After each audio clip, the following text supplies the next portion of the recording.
احمد بریلوی صاحب کی کتاب ہے احکام شریعت، جس میں انہوں نے فتوے دیے ہیں۔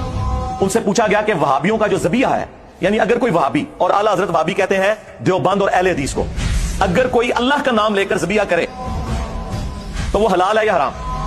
تو انہوں نے کہا کہ وہابی، اور پھر بریکٹ خود کھولی، دیوبندی، اہل حدیث، رافضی یعنی کہ شیعہ، اور ساتھ لکھا قادیانی۔ ہاں، اگر یہ سب کے سب 1,00,000 دفعہ بھی اللہ کا نام لے کے ذبیحہ کریں تو ذبیحہ مردار ہی رہے گا۔ یہ سب کے سب مرتد ہے، یعنی واجب القتل۔ مرتد کا مطلب یہ کہ دین چھوڑ گئے۔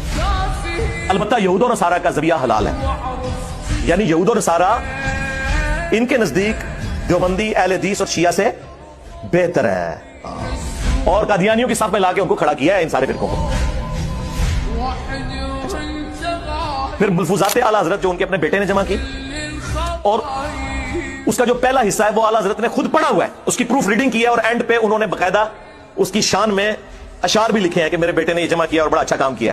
اس پہلے حصے میں موجود ہے کہ ایک شخص سوال کرتا ہے حضرت سے، اور بیٹا وہاں موجود ہے۔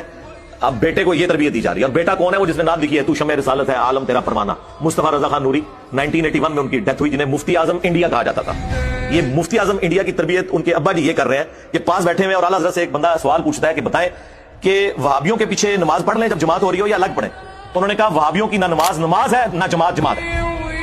چلو، ہو سکتا ہے کہ آپ سمجھو کہ اس سے مراد وہ کہہ رہے ہوں گے کہ وہ رفع دین کے ساتھ پڑھتے ہیں، وہ نہیں، وہ تو دیوبندیوں کو بھی وہابی کہتے ہیں، مسئلہ عقیدے کا تھا۔